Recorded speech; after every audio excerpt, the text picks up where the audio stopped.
Welcome back to the IML Academy. In this video, we're going to be discussing who are the major market participants in the FX market. Each of the participants plays a vital role in the FX market and the way it moves. It's in your best interest to learn about each of the participants and how they affect the market.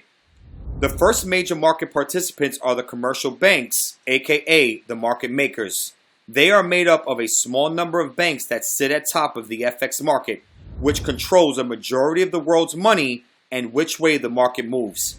They in part also deal with the central banks, which are the second major market participants. Central banks hold a large currency reserve of their domestic currency as well as their trading partners.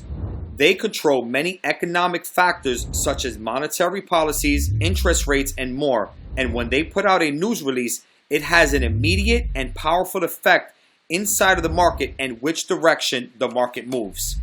Next are the large international companies, also known as the MCNs, such as companies like Coca-Cola, and when they're doing business in international markets, selling their products in the UK.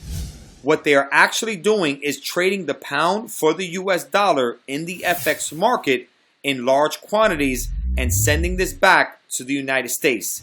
This in turn can move the market in great volumes. 4 are the fund managers, such as hedge funds and FX brokers, who are actively trading in the FX market, which manipulates rates, spreads, and other things, and are trading against us, the final participants, the retail traders. Retail traders are comprised of individuals and small businesses who trade their own money in the FX market. Retail traders control the smallest share of the FX market, but are making up a significant and fast-growing proportion to the FX market as the number of worldwide traders continues to increase. This is going to conclude our training on major market participants in the FX market. As you continue to trade, be sure to keep in mind who these participants are, as they are going to play a vital role in your professional trading future. With that being said, we'll see you in the next video.